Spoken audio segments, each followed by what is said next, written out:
Those were my first rods. Orlando's. I still got my Orlando's today. I still got the original Grayson Young Orlando's, so those will remember them. There's different temperatures of water in different areas. And I believe that the fish move in those thermoplants when it's that quiet. Luckily nowadays with the weather apps that the person can get on the cell phones, all of us can see that there's going to be a wind. But most importantly is I don't change the distance. I will change the direction a little bit. But to put it in the morning, we are talking about your phone, Mary.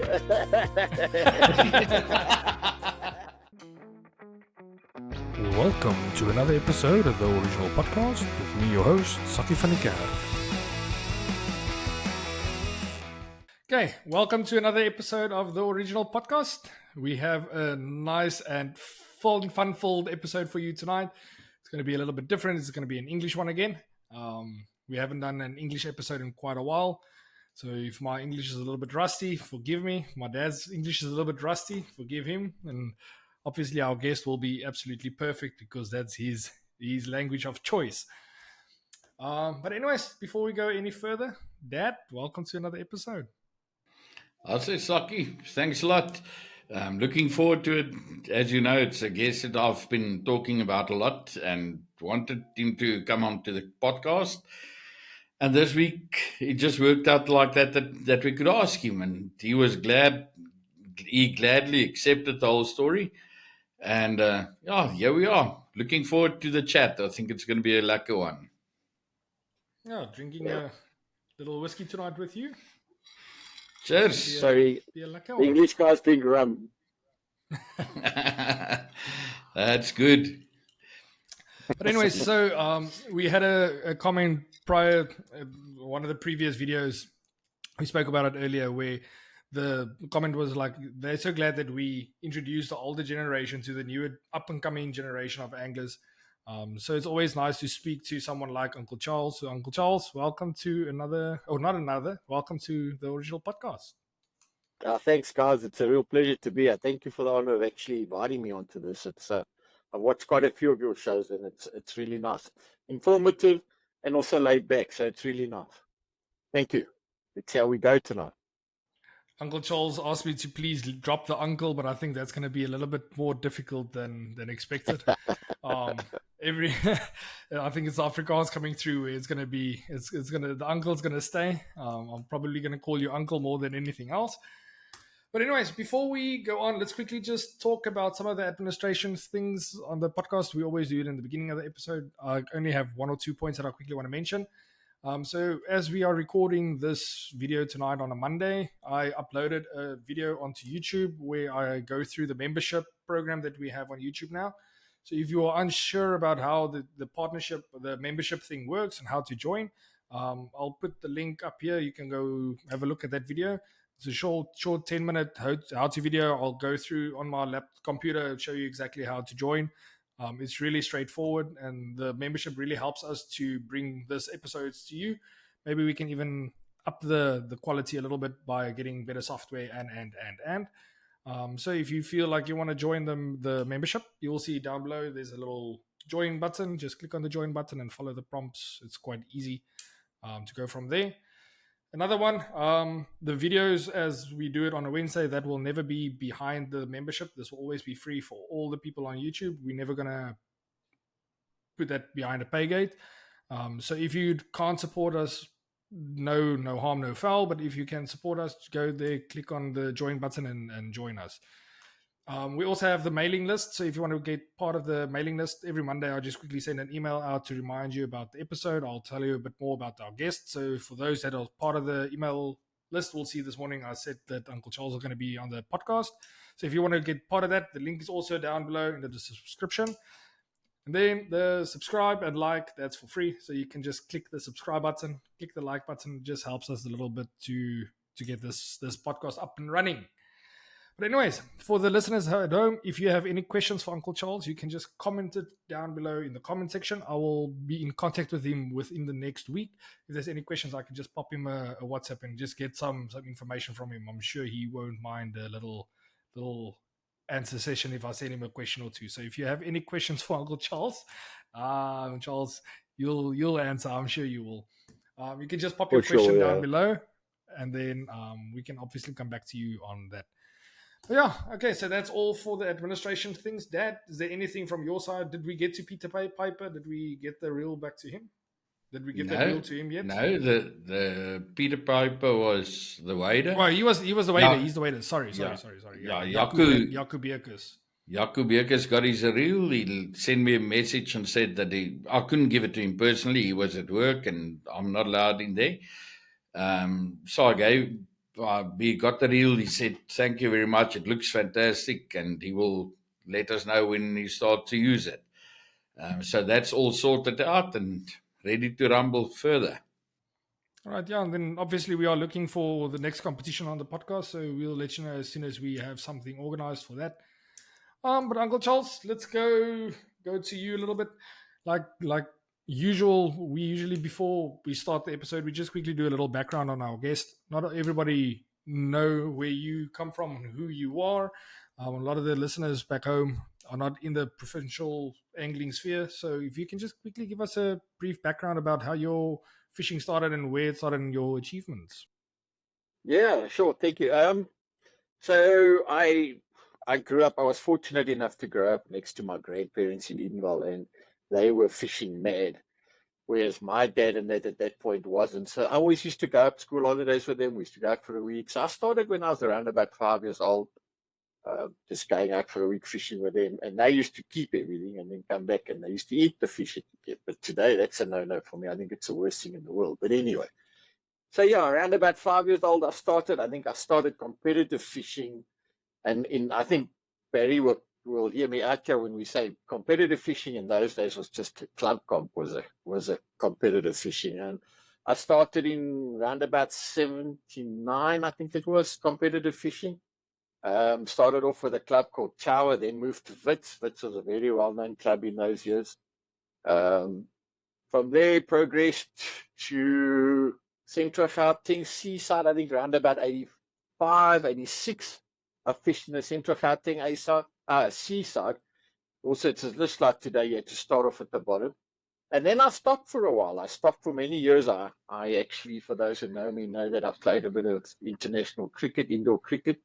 So you just couldn't mix the two. And I started again roundabout. Obviously, I went social fishing and then started really competitive fishing again around about 2013, 2014. Got my first year I was back in Masters. I got my sub of B colors. The next year I got my sub of A colors. And then 22, 23 season, I was on the short list for the Protea side. Unfortunately, I haven't got those colors yet because obviously nobody withdraws from the Protea side. So there, in a brief nutshell, that's my history. I've been fishing for many, many years. Love it to bits. And it's not just about going fishing. It's about being in the nature. I'm somebody who feels quite close to God. And you can't be more close to God than when you're sitting in his nature and in his creation. So I love it. I absolutely adore it. And yeah, basically that's about it. Yeah, when I spoke to my dad about when we decided to get you on, like my dad said earlier, he's been trying to get you onto the podcast since really early up in the podcast's career, if I can put it that way. But my dad told me that you also talking about the 16-foot bombers, Dad. You said you guys were fishing with the supers. Yeah, Charles told me this afternoon that he got that for a birthday. You can quickly maybe tell us a story. Yeah, so I was in boarding school in 79. So I grew up in Edinburgh.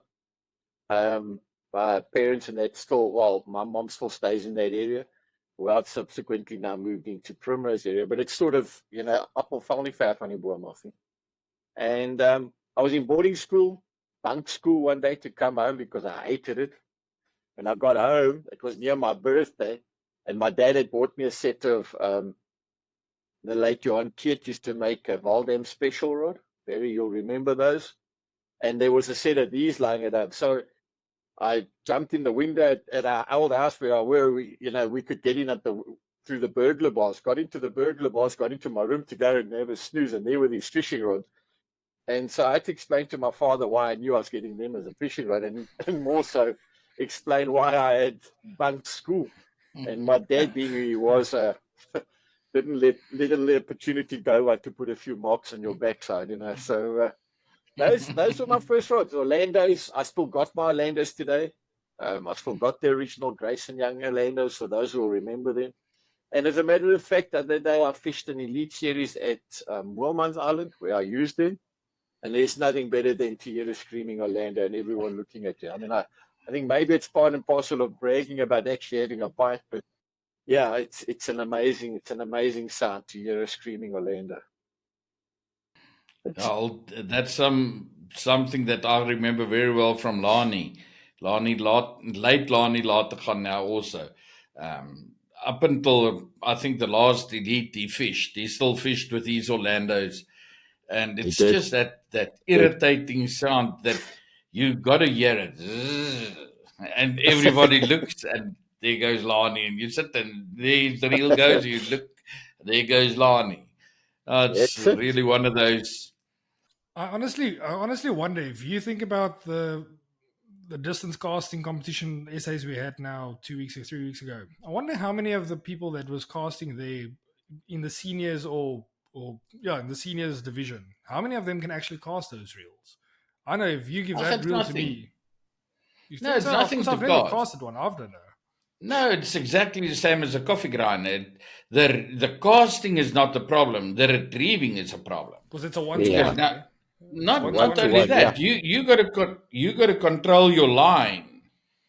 Oh, like the SL50s. Yeah. Exactly. But with the SL50, we do it with a thumb. Now you got to do it with your index finger. That's correct. Obviously because it's on that side, so you can't do it with your thumb. Yeah. So you stand there and you got to control it, and now you start focusing here at the fish and you forget, and then you push it off the front or you pull it into the back between the spool and the back plate, and it's that was I still say I'm fairly sure that if we go and fish anywhere, any fish, if we fish one-on-one, and it's fish over, let's say, 300, 500 gram, if it's a little bit bigger class, I'm 100% sure that it's faster to fish with a center pin. But the moment when you miss it, or the moment when you got a recast, that's where you lose out. So that's why it's not now. It's not so time efficient anymore. Then you need the faster reel. But once you've got a Orlando or center pin reel and you start reeling, you get the speed of that fish, and you just bring it, and it's just coming at that same speed straight into the net, and you're out. But that's just my opinion. No, you're quite right, Barry. I mean, I was going to fall in there. The coffee grinder seems to get the fish to you very quickly, so it's still green when it's in front of you, and you end up having to play the fish a little bit longer in front of you, and you're losing area because most of your fish are lost at your feet. So your losing area and time is that much more. Whereas with the Orlando, because it's a one-to-one, it's such a slower retrieve that by the time the fish gets you, he's already tired, and you can net him almost immediately. So it's certainly, even to this day, has its advantages.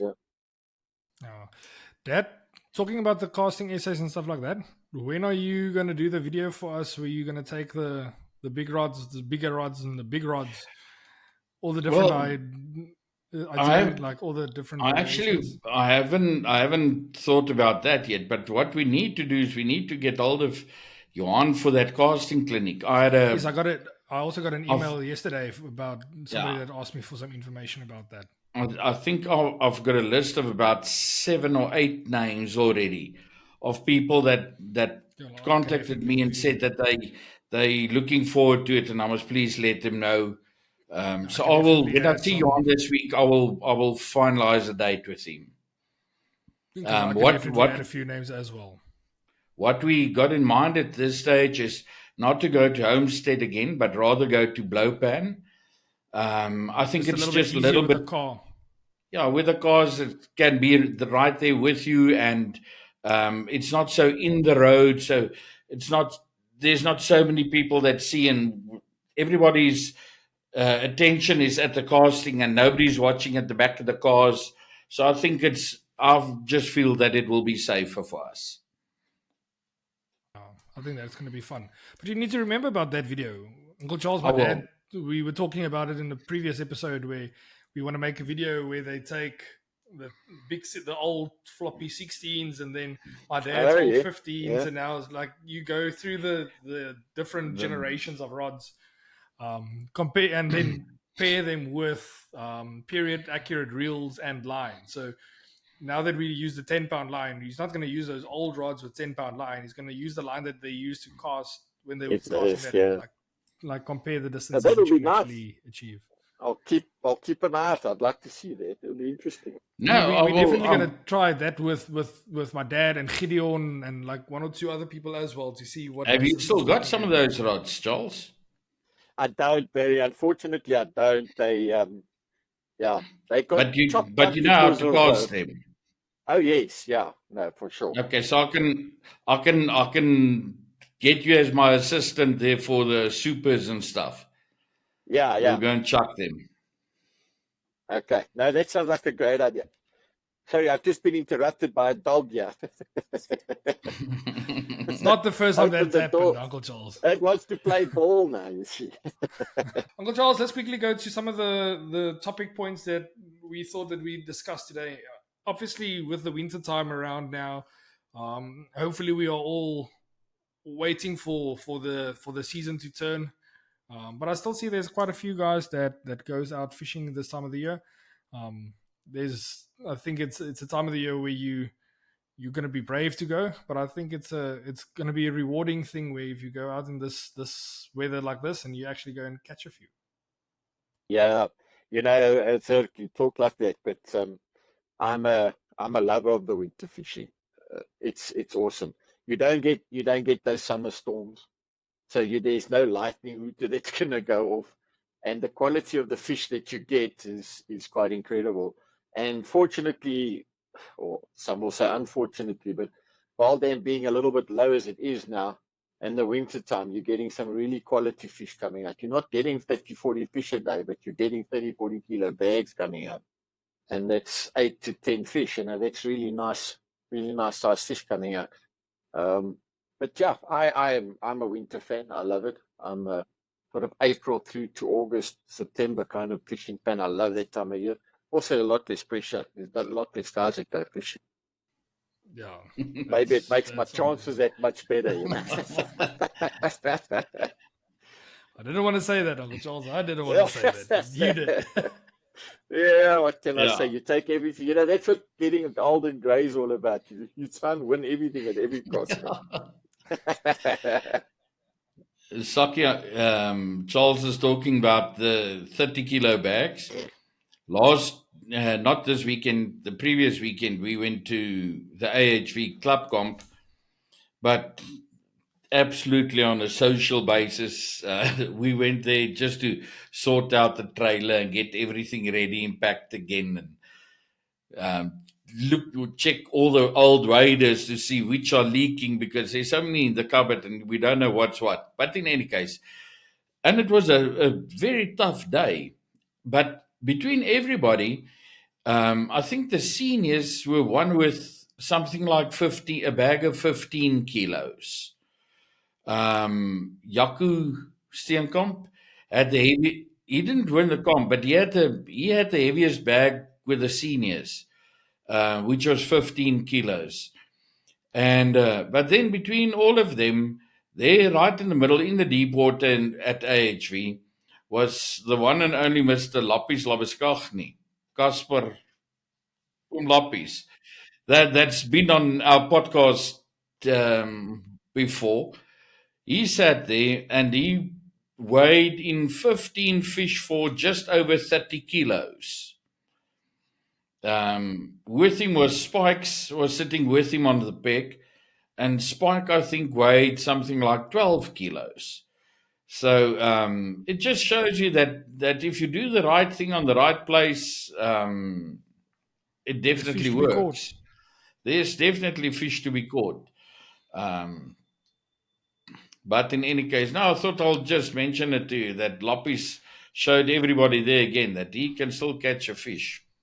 And we No, forgot a he's little good bit on about you, the that weekend thing. wrap up. Yeah. We'll definitely try to get him back on the podcast. We spoke about that, about him on Spikes, Richard, getting them back on for part 2. Like we did the first episodes with all of them, and I would say rather in the infant years of the podcast. So it was in the beginning. I really think that the podcast has evolved so much since their first episodes that I think a follow-up episode will be just informative and worth it. There you come a long way with them, am I right? Weren't you guys in the same club at one point? Wasn't in the earlier With years? who? With Casper and Yeah, Spikes and them Lappies in the and same Spikes. club. Yeah, Yeah, we used to be with Eland all the years together. that's the club I'm thinking of. Yeah. Yeah, we used to all fish there, and now all of us are basically at AHV. Myself and Lappies are there now, and Spikes are there, and Atti is there, and Willie Sevenster and them, everybody that came from the old Eland Angling Club. Although Eland is up and running again and getting very strong, but we all were there years ago. Yeah. That's where I I cut my remember teeth. those nights. Oh, really? Yeah. That's where my fishing, well, that's where my stuff started when we were fishing at Eland. All my junior leagues and stuff like that, I fished for Eland. Yeah, very, very, very strong club. We were talking about like assessing like the changing conditions and how to adapt around weather changes and stuff like that. In the wintertime, obviously the weather can change from being really cold, miserable, and then the day can change to a completely different summer day, nearly a summer day in the afternoon. And obviously, if you think about a change that drastically, like the fish needs to adapt, and then you need to adapt accordingly. So, Uncle Charles, you said that you do enjoy the winter fishing, and the weather plays a big role in your fishing. How do you tackle that? So, homework is always a very important part of your fishing, as most of your guests would have told you. So you've got a basic grounding of when you're going, and you know where you're going, and you know what weather conditions you're going to be faced with. But for me, one of my strengths is that I'm a relatively decent caster. I'm not a Johan Beekers kind of caster, but I am, and I can hold my own in the casting. So when conditions get tough, especially in the winter times where you find that you have those wind still days as well, and then you really need to get the distance and get away from everyone else. I've been lucky enough that I've been able to do that quite well. So being able to adapt, you're sitting at the water and you see fish playing at a certain line. You must keep your eyes focused on the water all the time and see what's going on around you. It's no use you sitting at 85 meters and then suddenly everyone else has moved to 125 and you haven't adapted to that. You need to be the one, if you want to win, you need to be the one who thinks of that first, and not to follow. And I've always said, if you want to do well at fishing, you need to be a leader, not a follower. A lot of guys in leagues and so on will always follow their peg mate and, oh, what are you using? Okay, now I'll start using that. No, you shouldn't do that. You need to follow and you need to lead the peg. That's the way you get better at it. And also, obviously, to fish against guys that are much better than you. But to adaptive conditions, wind is an important factor. Wind is a very important factor, and that goes hand in hand with your line management. And your line management is critically important when it comes to fishing. So I'm somebody who likes to have a relatively soft line when I'm fishing. So I don't fish a very tight line as much as you can help it. Unfortunately, this 0.25 line, which is a point totally of a different discussion, doesn't always allow that. There's currents in the dam which will make your line a bit tight. You can't always keep it loose, but I like to keep it loose. So that's one of the things I will do. And the 0.25 line is really going to make it. The 0.25 line is really going to make that really difficult, and that's now again for the provincial anglers, for the social guys. They don't have to worry about that. If you still want to fish with your 5-pound line, as far as I know, all of the farms still allow you to fish with your normal 5-pound line. It's just as soon as you enter into the soft off rules and where you have to. In Bloemhof. Okay, Yeah. Bloemhof is also, but But that's been like that Bloemhof, for even very if you long. fish social, I don't think they complain about that. I Yeah, think it's it's all also, again, organized just events, eh? competitive. Yeah. Yeah, Yeah. it's organized. So for Look, I the must be honest, I speak a lot of the stuff that I speak of is based on a competitive nature. yeah. We very Yeah, seldom, most of us know this. that's why I just bring it Sorry? back. That's why I Yeah. just bring it back a little bit to let the listeners back home that's not in the provincial teams and not fishing provincially, just know that for them, 5 pound line is still perfectly fine. 7 pound line, it's going to make your life a lot easier, especially with when it comes to line management. The line goes through the water column a lot quicker. It doesn't have as much Drag. weerstand, drag. Yeah. Yeah, drag, So yes, it just makes everything a little bit easier for you. So where possible, fish as light as possible. But for the competitive guys, unfortunately, we need to adapt. And I'm sure within the next couple of months, we will have tricks and stuff like that to overcome the hassles that we are talking about now. You know, it's a very it's a confidence-based sport. You can go to the water and not have the confidence in what you're going to do, and you're going to get a hidey. You know, you can stop at the water knowing today I'm going to get a hidey. And then that, from my perspective, I don't know how many people I speak for, but from my perspective, I can get to the water on a competitive day and know that I'm going to do badly because there's something is just not clicking, you know. And other days you'll get there and you know you're going to do really well. Even though other guys are catching fish, you just know that today's your day. And those are different days, you know. But when it comes to actually adapting to conditions, you need to be able to, you need to have an experience. And with experience, you get, what's the word I want?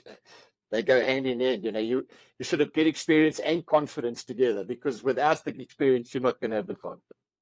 So to gain the experience, you need to put the time in. And the more you fish, like what did dairy players say? Old cliche. The more I practice, the luckier I get. And it's the truth. It really is. It's the truth. Bank angling, that the facet that we practice is accuracy is of utmost importance. I've always said if I could fish at 140 meters in a space of a 2 meter radius, there's nobody that could beat me. So accuracy is very important, but that's almost impossible today. You know, that's under perfect condition. But still, that thing is just being able to get to the water and know that you need to do something different if the conditions should change in such a drastic manner. Very seldom we get there and it's the wind picks up in such a way that you haven't predicted it's going to happen. So you sort of know before you get to the water what you're going to be doing, what you're going to be faced with. Luckily nowadays with the weather apps that a person can get on the cell phones, all of us can see that there's going to be a mood of a wind change, let's say for instance at 10 or 11 or 12 o'clock, whatever. We know in what direction it's going to change. We know how strong it's going to become. So a person can predict that in advance. I know we're going to get comments on this. What apps do you guys use? Uncle Charles, what apps do you use for the weather? Let's start with you. What I like to do, and I don't know how good this is, but what I like to do is I like to follow the weather a week in advance. So for me, and the reason I do that is for me, I watch the wind direction in that week. And if the wind has been into my face, and I'm going to be fishing with the whole week, and it's not the day that I'm fishing, I know that the fish are still going to be close because they've been pushed in, and that's where their food is going to be laid. So I like to follow it from a week. So I use mainly Windfinder. Windfinder I find is not that accurate in long times before. And then I also like to use Accuweather. Accuweather to me is a lot more accurate. Unfortunately, with Accuweather, you only get a 3-day window where it gives you an hourly forecast, whereas Windfinder does that slightly different. But I mainly use those two, and I especially check the wind. I have a look at the wind and what directions it's blowing. There's nothing, you know, it's the rain and the rain. I love it. I love fishing in the rain. I love fishing in bad conditions. It suits my type of angling and probably because so many people don't like it. So I like to then sit through those kind of things. It's just the way I am. My dad always has the saying, when the going gets tough, or not my dad, but it's a saying that my dad uses a lot. It's like, when the going gets tough, the tough gets going. That's something that I used to live by. Dad, what you use something else, if I'm not mistaken? You use Well, I Windguru? I also use Accuweather a lot, but that is more prior in the week prior to the competition. I will have a look at that the whole time. But something that I really find extremely helpful is Windy. And the reason for that is Windy gives you the map of South Africa, and you go in and you zoom in on the area that you want till you eventually get Valdam, and you see, well, okay, here's Valdam. You look, okay, I'm on Moorman Island. You go and you zoom in till you get to Moorman Island, and you can, in actual fact, sit there and see exactly where you are sitting and how the wind direction is going to be. Because AccuWeather, for instance, will say to you, it's a southwester and it's going to be 14 or 15 kilometers an hour with gusts of 25 or 26 kilometers an hour. Windy will actually shows you with arrows that runs across the page like that, so you can see exactly in from what, yeah, and then you can actually see, well, okay, I'm not on this point, I'm to the left of the point, so the wind is going to come like that, so I will rather sneak out my feeding spot in the morning a little bit to that direction, so that once the wind turns, I can fish into the wind onto my feeding spot. Stuff like that. That's to me really very helpful, and something that I use a lot, especially with the boat as well, where we like to maneuver your nose into the wind or position the boat so that it's comfortable for you.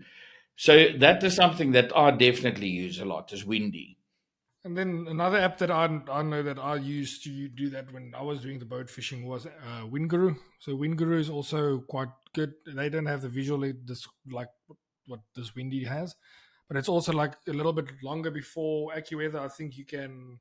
There's no hourly thing, if I'm mistaken. I can't remember. I haven't used the app in very, very long. I have been here for 4.5 years, so I haven't used an app like that for 4 years, so I'm a bit rusty.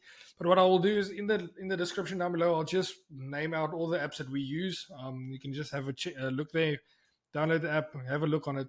Like Uncle Charles said, take a week before you go fishing, keep an eye on it, check it in the morning, check it in the afternoon, check it twice a day, because at the end of the day, those forecasts change quite rapidly. And then you can just have a decent idea of where you go. If you've never been to the venue before and you don't specifically know what direction the farm will be pointing to, obviously Google Maps will help you with that. So go take Google Maps with a compass. You'll see exactly what direction you will be facing. Go back to the wind app, check the wind, then you can know where that goes from. Barry, you made quite a valid point there, and it's something that the listeners and the viewers should look at, is that you fish by adapting your feeding spot based on what the wind's going to do. I've always been a believer that when you fish, you start the morning to be able to fish the afternoon. And if that makes any sense, is that, it's not how you start the competition, it's about how you end it. And the longer it is and the more windy it is and whatever the case may be, as soon as you start getting the fish, you're going to carry on getting them. And it doesn't always, a lot of people see them in the morning and this guy gets a fish at 25 or 30 meters and that guy, and suddenly you change your plan and then you bug it. Then your day is gone. So start the morning off the way you're going to want to finish the afternoon. Yeah, and that's also where the wind story comes in for me. There's no point that you get to the dam in the morning and you decide, well, okay, we know it's winter. The fish are going to be far. I'm going to feed on 140 meters. I'm going to quickly put 10 or 15 bombs there. But in the meantime, you never watched the weather, and you're not aware of the fact that there's a 30-kilometer wind coming from the front in the afternoon. So you never in a million years are going to get to your 140. So what was the point in pulling the fish there? So if you could do that planning in advance, then you could say, okay, instead of 140, I'm rather going to put my feed on 115, because I'll be able to get to the 115 with a normal type of trace and everything. and fish then there into the wind in the afternoon. And that's what is very important to me. That's where, like you say, you got to plan your afternoon in the morning. It's all about foresight. If you need to fish with a little bit of foresight. At the end of the day, like I think Dwayne also used that saying quite often. When Uncle Charles said, I thought of Dwayne immediately when he said, "You need to fish like the day's not won in the beginning; it's at the end. So it's about how you end the day that matters." I think Dwayne is also. Hopefully, we're not talking about rugby now. Oh, I think we deserve the 1 point at 1 point. Yeah. I've seen there's quite a few videos. That's just not a little bit off the point. I saw there's quite a few videos going around where that last drop goal wasn't really a drop goal. There's there's no real indication that it was actually the ball hit the ground before he kicked it. They slowed it down quite a bit, and it looks like a pretty decent, just a normal kick. That's not saying I should have won the fishing competition because I lost 4 fish. Yeah. The points are on the board. There's nothing we can do about that now. But anyways, that's luckily this is a fishing podcast. Every now and then the rugby do come in here, but my electricity just went off. Okay. We've had electricity problems lately. I don't know why. Just give me a second. I think it's my light. Okay, but let's continue. Let's go back. Sorry, I was a little bit interrupted there with the key light that went off. Uncle Charles, I quickly have a question for you. You said that planning is really important for you. You feel like that's an integral part of your fishing the day before, prior to going fishing. My dad asked a question, I think 2 weeks ago, for one of the guests, and I think it's a question that is quite fitting for this situation. So what happens if you've got your plan? So you did your preparation, you know what the wind is going to do, you know what the weather is going to do, you've got your plan set in for the day. What do you do if your plan A, plan B, plan C, and plan D don't work? Off the cuff, start a braai. You know, Barry, you'll know the saying, porcelain-laws, eh? There's a saying in our fishing fraternity about porcelain-laws, and that would probably be my next, is not to worry about getting a tempo going and getting baits and that in the water. If nothing else is working, I will throw them as far as I can and leave them. Depending what time of year it is, I would probably use one as a barbel line if it's the summertime, and one as a carp line. I'm not a bottom weight fisherman. I don't like it. I don't believe it's the best choice you can have, but at some point it is the only choice you can have. And that's when I would move to something like that, putting a bottom weight, very finer baits, much smaller baits on, and as much distance as I can. That would be if nothing else has worked. You know, that's your last resource. That's my last resource, yeah. Dad, Uncle Charles, A, B, and C. Well, yes. Uncle Charles touched about on the whole barbel and carp thing in the winter. I know that Uncle Robert Breed sent you a message and asked you about the winter fishing for barbel. What is your opinion on that? Saki, I think as a general rule of thumb, it's not something that you would go for. But then I've also got to say that is not always the right thing, because barbels still need to feed to a certain extent. My personal opinion is they will feed less and they will feed on smaller baits. So you will more than likely, I think it would be easier to catch a barbel in the middle of the winter with flying ants or just normal snakes or caribas, anything like that, a small bait, instead of using a fish head or fish fillet or something to that. But then I also got to say that we were talking about it now just after we recorded Spike's episode. can't remember now offhand if it was last year July or the year before that in July. At Staines, he caught, I think, 3 barbel of about 15 kilos each on one specific day. After they actually spotted the barbel, they said, "There's a barbel turning," and I actually think I have a photo of that still. Yeah, I don't know. I can't remember what the size was, but they caught a lot of barbel, and it was big barbel that they caught in the middle of the winter, and that with fish heads. That was not with flying ants. It was not with worms. They caught it with heads. So you can never predict.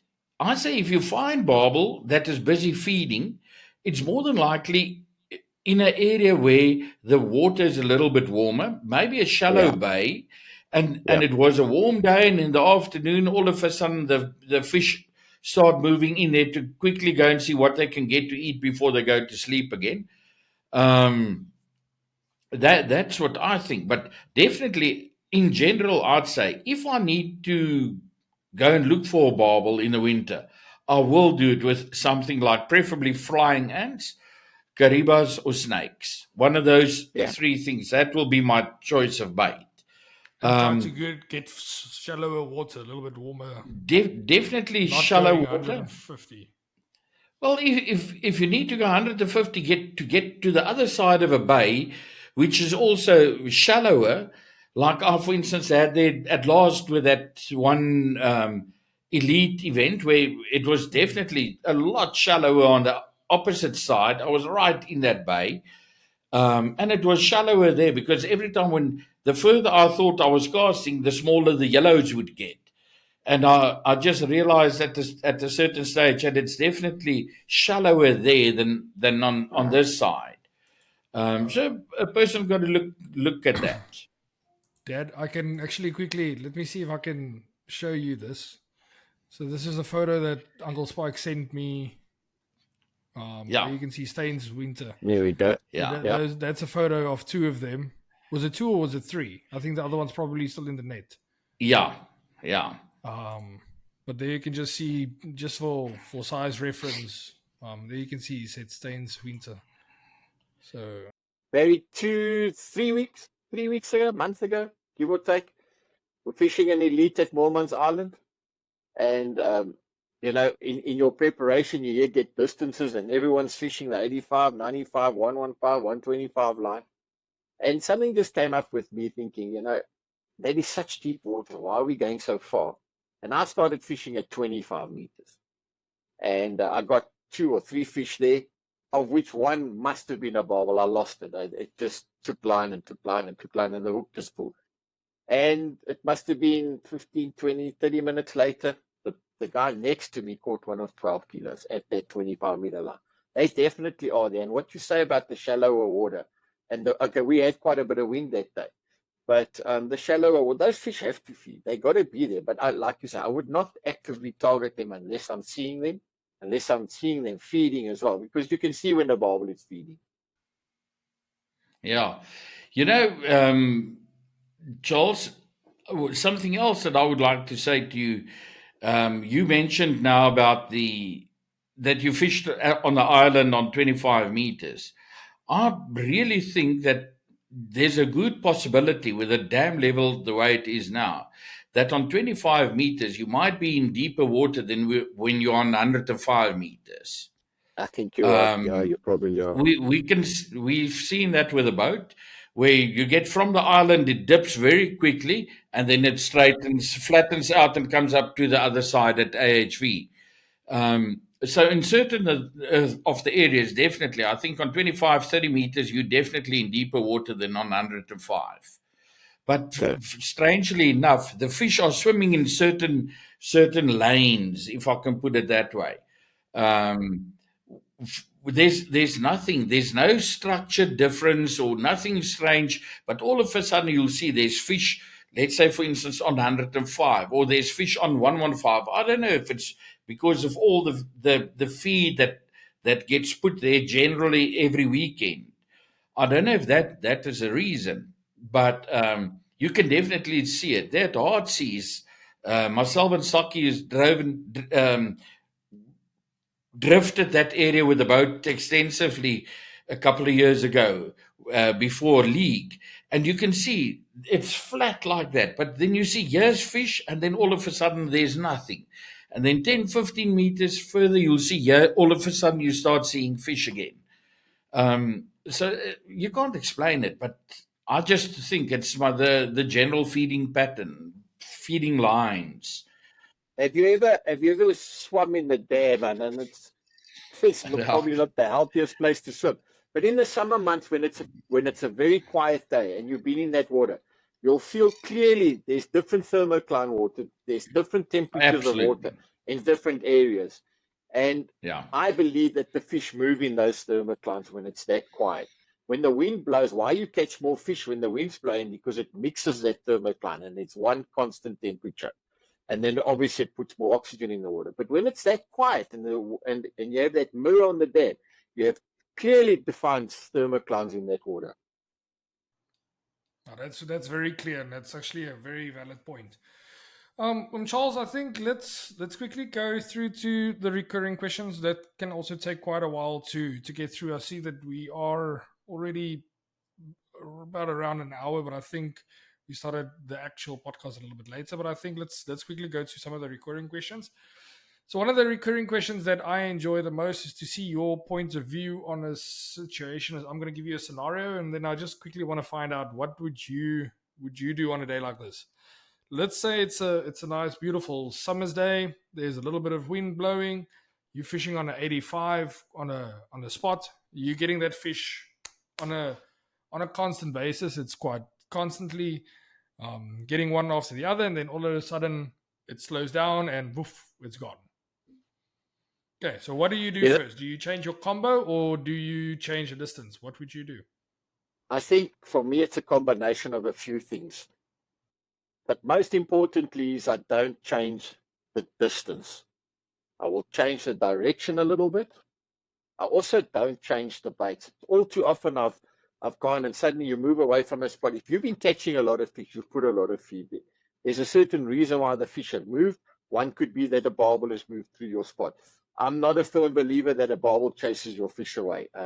I've caught way too often. I've caught a big barbel in and amongst small grasses that I've been catching. So I'm not a firm believer that it chases. A lot of people think that a big barbel moving through your area chases your fish away.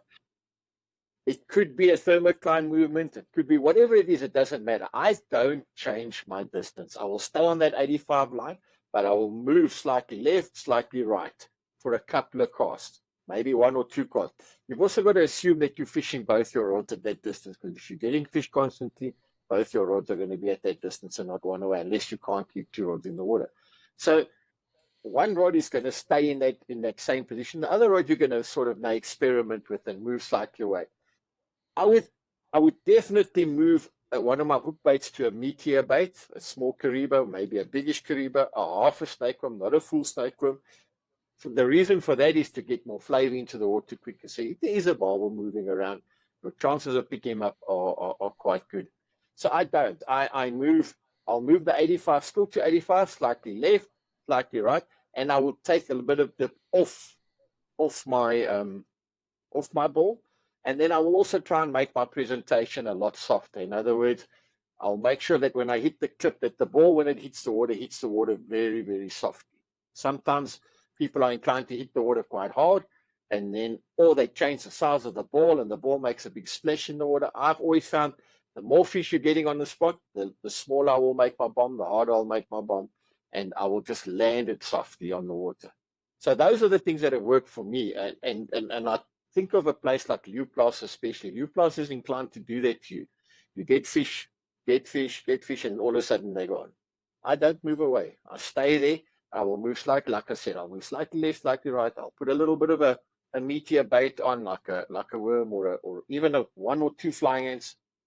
I learned that from Michael Frasky, where you will put one or two flying ants on a top hook, for example, and how many times it's been successful. Not necessarily for a barbel, but for a carp or a muddy or a weighable fish like that.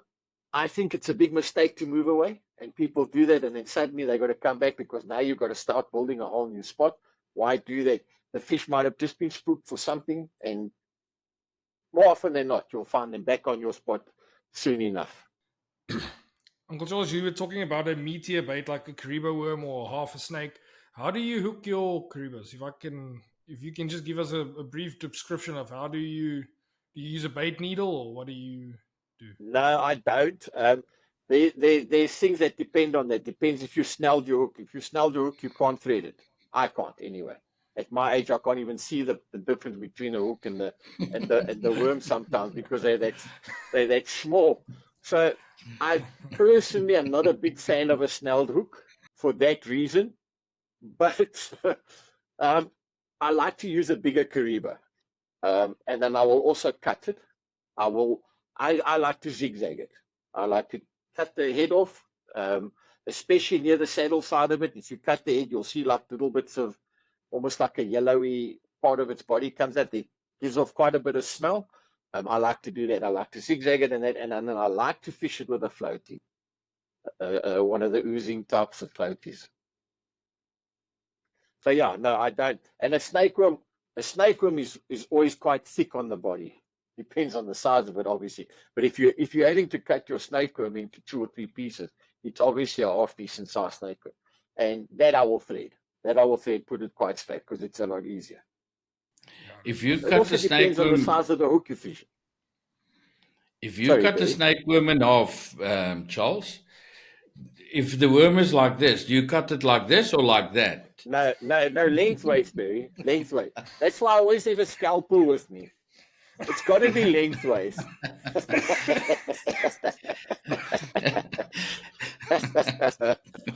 Hey. Oh, hello. I just want to apologize. My key light that I have here, I think the bulb overheated. Earlier tonight it was like flashing a little bit, and now it's just completely off. So if you see the view looks a little bit different, my cheeks look a little bit more red. It's just because the lights are off. And they actually look quite normal, let's be honest. No, the light does make quite a big difference, especially for the quality of the camera. The more light you have on the subject, the better the quality becomes, especially with the webcams and stuff like that. All right, that was an interesting one. Let's quickly go to I would say the fan favorite was the top 4 floats and the top 4 mutis or the dips. From Charles, if I tell you, okay, you are only allowed to take 4 dips with you, what do you take?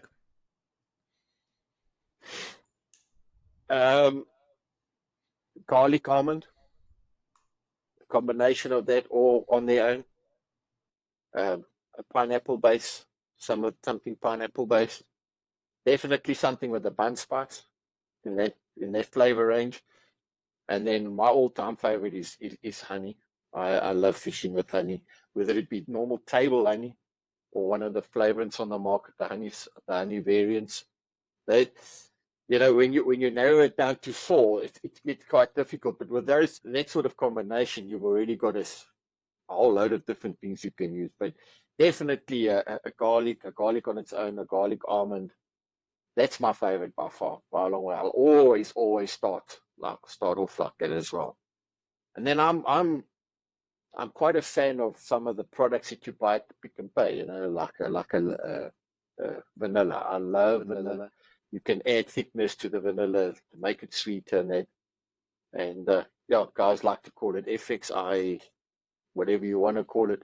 That is probably my favorite thing to use at any point. Summer, winter, doesn't matter. And then oddly enough, I like to go. We spoke about plan A, B, and C going wrong, but I also like to go plain. Stop using anything on your bait if you're struggling, and also start off like that on one of my rods in the morning with nothing, just very plain. So okay, and then let's quickly go to the floats. For floats, what floats do you take with you? I have, and it's oddly you should say 4 because it's 4 that is all I actually use. Garlic flavor, soft. I use 2 soft, 2 hard. So the soft ones, the garlic, is the one, and the bun spice is the other one. And the hard ones are like a eucalyptus flavor and a musk flavor. Those are the 4 basic ones I will go to war with those in terms of fishing terms. And So, color wise for you? water dependent as well. Watercolor dependent. Valdam, to me, I like to use reds in Valdam, reds, orange, that kind of thing. Bloemhof, white. The white users have produced for me throughout the years, always produced really well. And then the eucalyptus one, I haven't got a color preference. So I just put a white and a yellow float there and I flavor them. And then the musk one, also the same, a white or a yellow. Yellow floaties have a different, I don't know if you've noticed, Barry, but a yellow float has a different texture to a white floaty for whatever reason. I don't know. It has a slightly different sort of makeup. But it's just a way it gets colored. Yeah. In the coloring process, it's definitely, I've also said it. I feel exactly the same, but that's the way we get it, and that's the way it is. There's not much you can do about that. So there's no. Sorry, Barry. I don't really have a color specific preference. No, as it comes out the bottle, so it is. Obviously on the soft floaties, we don't get to make those things. We buy them, and those two specifically are already. Most of the bun spice ones are colored in an orange color, the sunset type color, and then the garlic floaties are almost always white. All right, and then the last recurring question that I usually ask, and this is actually a question that I got on a different podcast where they said, like, if you can start a fishing podcast, Uncle Charles, who would be your first guest and why? When Barry came to drop off a few things today, we actually spoke about this, and I have maybe a left side answer to it in a strange way, and I'll give that to you now. But first of all, I'd like to get one of the old guys. When I say old, I don't mean in age, but in experience. But unfortunately, those two at the moment go hand in hand. And we spoke about two specific eras in fishing that have been, and one being Barry's era, and I'm talking first starting in that era. I'm talking of people like Eddie Rush and Sydney Roll. Barry was one of them in those earlier years. Then there was another sort of phase that came in, and that was the Lokies and Skulk and Jumbo, and then that was another sort of phase of fishing that I've determined. But I would like to speak to somebody like Eddie Rush. Eddie Rush, who's been able to tow a 16-foot rod with one hand, and holding a Saldex reel in his other hand and throwing. I fished with him at that Rolf Pan in Jet Park in the earlier years where we could fish there still. And watch that man cast a 16-foot rod where we couldn't throw with two hands. It was an incredible thing. And in the earlier days, there was none of these huge range of bits in that. They fished with a custard pup or a curry pup and a brown bread and honey. And I'd like to get the experience that they had from those years. I'd like to speak to somebody like that. So probably an Eddie Rush. And then maybe I'd like to speak to Johan Donald and ask him how the hell he makes his feed for the muddies. But anyway, that he'll never tell us, I suppose. But I think Johan Donald's got quite an extensive experience in terms of fishing. And he fishes very differently to a lot of people. Johan fishes more of a close range kind of fishing.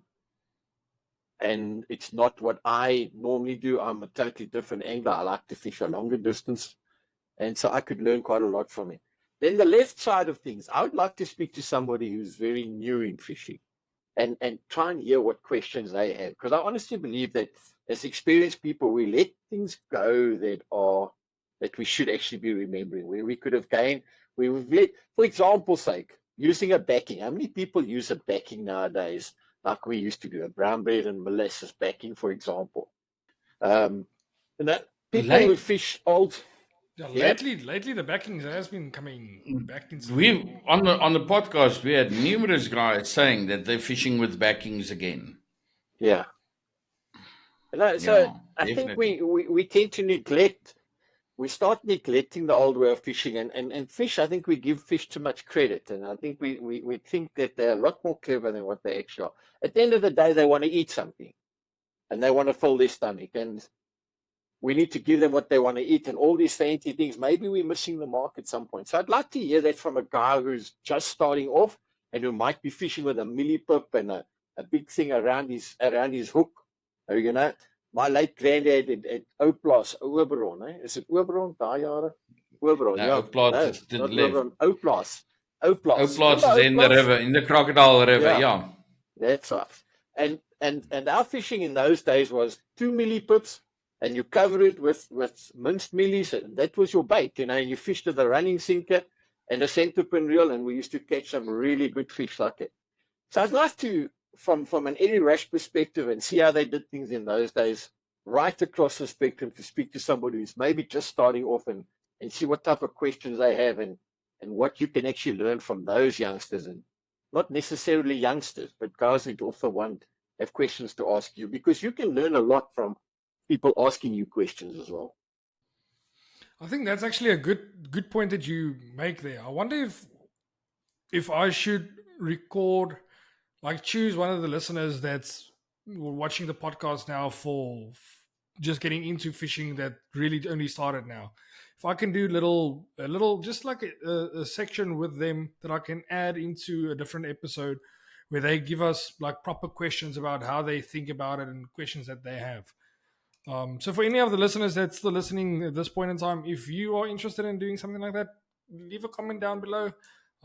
When we get the right idea set up, I will definitely go through the comments and see if there's anybody that would be interested in jumping on a call like this and quickly chat to us. I'll get maybe one of the guests, maybe Jumbo or somebody like that, to come on do the podcast with us, and then we can do a session like that. I think that can be, Uncle Charles, I think you've got a good idea there. What's nice about you also, you were talking about Johan Donald.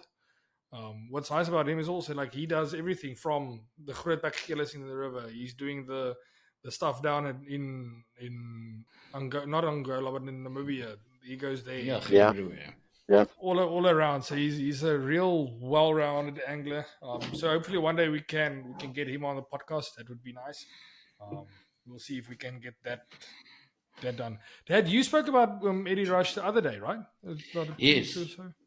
Yeah. We were talking about the casting just before the casting essays. You told us about it. Yeah. No, that was actually when we spoke about Henry Ferreira. I don't know if you knew him, Charles. Blind Henry. He's blind, and he was fishing with us provincially and everything, and also casting with a one arm, one hand with the Celdex spool in the hand, the other one he's casting. You give him the direction that he's got to cast with by pointing his left arm in the direction, and he'll say, okay, that's where I'm going to go, and he take it with that one arm and he puts it out there. Right with you, didn't ever stand back for nobody. Yeah. Robbie Dunn I fished with when I was with the Mighty. Him and he had his two brothers as well. I fished quite extensively with him, and he also got a huge admiration for them and how they do.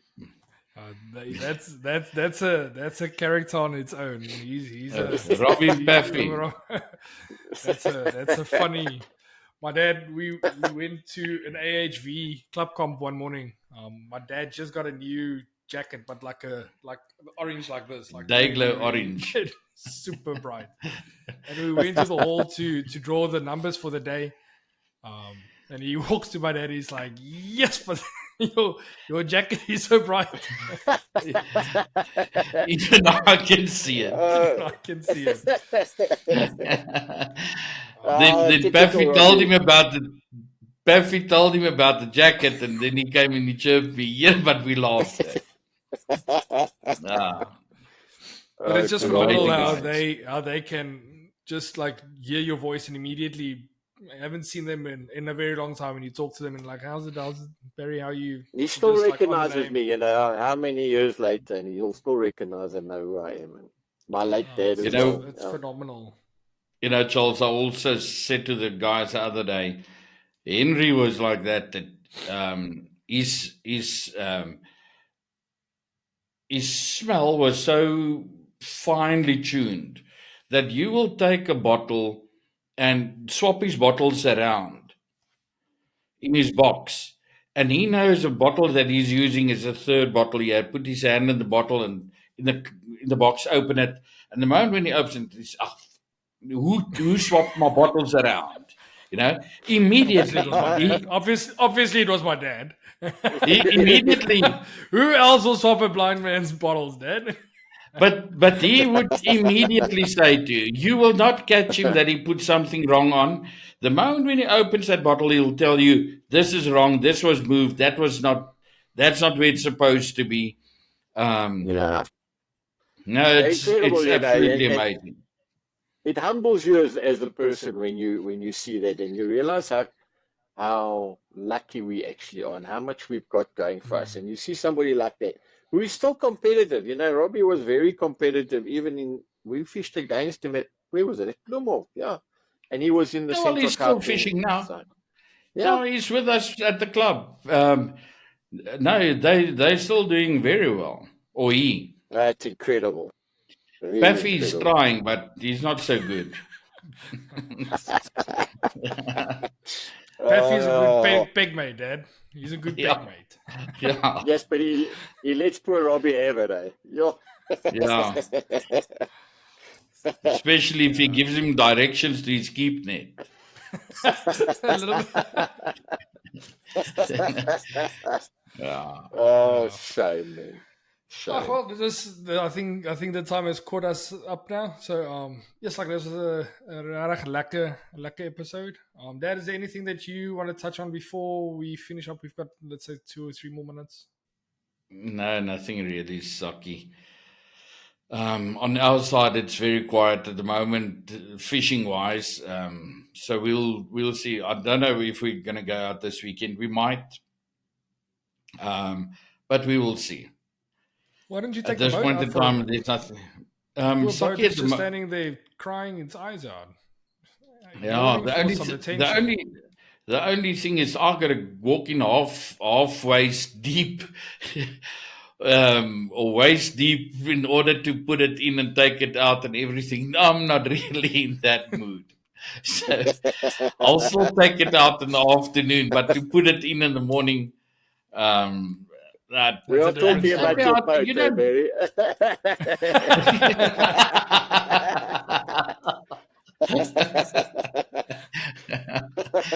Yeah. But Barry, we don't see you next to the water in the elite. What, have you stopped them? Don't you fish them anymore? Well, I haven't fished for the new season yet, but luckily it was running well into next year, so I'll get to it somewhere along the line. I'll wake up and I'll quickly try again. My dad's always in a rush here at the end. He's like, I quickly need to fish a couple here at the end. So it's always a mad rush at the end to get all the comps. And then I come in at number 30, number 29 or number 30. Charles, tell me, did you take part on the casting essays? No, Barry, I never. Without meaning to talk politics, I withdrew from that event for the reasons of stuff being forced upon you. And I don't want to delve into that, but no, I didn't. I was selected in the Gauteng side, in both the distance and the accuracy debate, but I through certain reasons, I actually withdrew. Yeah. Okay, no, let's not go in there. No, I'm just asking. I'm considering it to take them on for next year, so. Good. I'll tell you what, I'll see you there. What I'm doing at this stage, I'm trying to tell as many people as possible that I'm going to go and do it. So you just to get some pressure, just so that everybody's going to keep the pressure there. Otherwise, I'll just Just remember, Barry, that the 100-meter event is not the Papgooi one. That's still the accuracy.